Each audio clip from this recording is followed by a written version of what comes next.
Hello everyone, ٹیل ٹوسٹ پر واپس خوش آمدید۔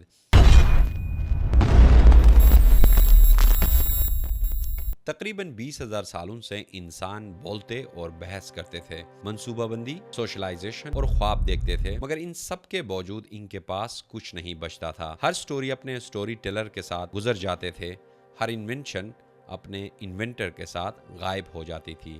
پھر کچھ یوں ہوا کہ کسی نے گیلی مٹی پر ایک سمبل بنایا۔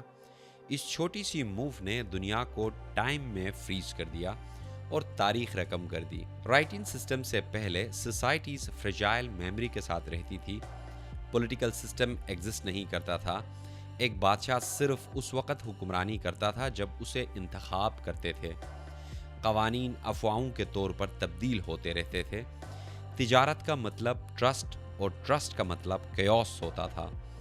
اس کا یہ بھی مطلب تھا کہ ایک آفت سنچریز کو مٹا سکتی تھی۔ اسی طرح سوسائٹیز گرو ہوئے لیکن ان کی کلیکٹیو میموری چھوٹی ہوتی گئی۔ یہاں ایک سائنٹیفک فیکٹ یہ بھی ہے کہ 30% لوگ لانگ سٹوری کو صرف ایک بار سننے کے بعد بھی غلط یاد کرتے ہیں۔ اسی طرح نالج اور انفارمیشن ٹرانزیشن میں آگے بڑھتا گیا۔ میسوپوٹیمیا میں 3200 قبل مسیح جب تاجروں کو تجارت کرنے میں مشکلات ہوئے تو ان لوگوں نے ٹیکسز، ڈیلیوریز اور لونز کو ریکارڈ کرنے کے لیے پہلی دفعہ گیلی مٹی پر ٹیبلٹس پر سمبلز بنائے۔ یہ دنیا کی تاریخ میں پہلا تحریر تھا جو کیونیفارم بن گیا۔ مگر یہاں یہ بات بھی زیر غور ہے کہ اسی ٹائم دنیا کے مختلف سویلائزیشنز اور سوسائٹیز میں اسی طرح کی سیم ڈیولپمنٹس ہوئی، جس میں ایجپٹ میں ہائیروگلفس بنے، اسی طرح چین میں اوریکل بونز کے اوپر سکرپٹس لکھے گئے، اور ساتھ ساتھ مایا سویلائزیشن میں گلفس بنے جو ڈائنیسٹیز اور سیاروں کو ٹریک کرنے کے لیے بنایا تھا۔ رائٹنگ سسٹم نے دنیا کے تمام سویلائزیشنز کو ری شیپ کیا۔ اب اورل ٹریڈیشن سے ریٹن قوانین بنے جو اب تک کے دنیا کو چلانے میں مدد کرتی ہے۔ اس کے بعد دنیا کے آرمیز، ٹیکسز، ریلیجن اور ان سب کو ریٹن سکرپٹس کے مطابق چلتے ہیں۔ جن لوگوں نے یہ سب لکھا وہی بیسیکلی سب کو کنٹرول کرتے ہیں۔ یہاں ایک دلچسپ حقیقت یہ ہے کہ اینشنٹ ٹائمز میں 1% لوگ ہی بیسیکلی لٹریٹ ہوتے تھے، مگر یہاں یہ سوال بنتا ہے کہ کس طرح رائٹنگ سسٹم عام لوگوں تک پہنچا۔ رائٹنگ صرف ذہانت سے پیدا نہیں ہوتی، اس میں کمپلیکسٹیز کی ضرورت ہوتی ہے۔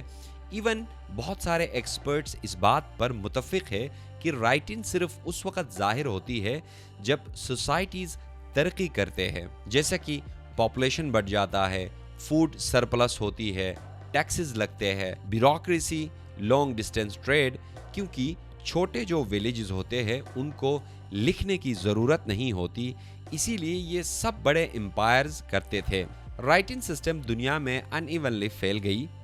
فرٹائل کرسنٹ سے یہ تجارتی راستوں سے عرب سے ایتھوپیا میں داخل ہوا، لیکن رائٹنگ سسٹم کبھی بھی میسو امریکہ سے اینڈز تک نہیں پہنچی۔ اس کا ریزن صلاحیت یا ہیومن کیپیسٹی نہیں تھا، بلکہ کانٹیننٹل آئسولیشن کی وجہ سے تھی۔ ان کے درمیان کوئی تجارتی راہداری موجود نہیں تھی، اسی لیے خیالات جو تھاٹس ہوتے تھے وہ پلوں کے بغیر، بریجز کے بغیر مر جاتے تھے۔ جب انسانوں نے یہ ڈیولپمنٹ سٹارٹ کی تو بیسیکلی خیالات بھی، تھاٹس بھی اور انفارمیشن بھی ٹریول کرتا گیا۔ یہاں ایک دلچسپ فیکٹ یہ ہے کہ مایا سویلائزیشن نے رائٹنگ سسٹم کو خود ہی ڈسکور کیا تھا۔ ان کے اوپر کوئی پرانا انفلوئنس بھی نہیں تھا، اور ساتھ ساتھ یہ کانٹیننٹل آئسولیشن میں ایگزسٹ کرتا تھا، اسی لیے ان لوگوں نے خود ہی بیسیکلی ڈسکور کیا تھا۔ ہر لینگویج کو ایک نظام کی ضرورت ہوتی ہے، جس میں ورڈ بیس سسٹم، جس میں چائنیز لوگوگرافز، سلیبل سسٹم، جاپنیز کانا، الفابیٹ سسٹم، فنیشین، گریک اور لیٹن۔ الفابیٹس نے کمیونیکیشن کو آسان بنایا لیکن نامکمل۔ اسی طرح انگریزی میں تقریباً 40 فونیمز اور 26 لیٹرز۔ یہاں آپ یہ سوچ رہے ہوں گے کہ رائٹنگ سسٹم کو نالج کے لیے تخلیق کیا گیا یا انسانوں کو کنٹرول کرنے کے لیے؟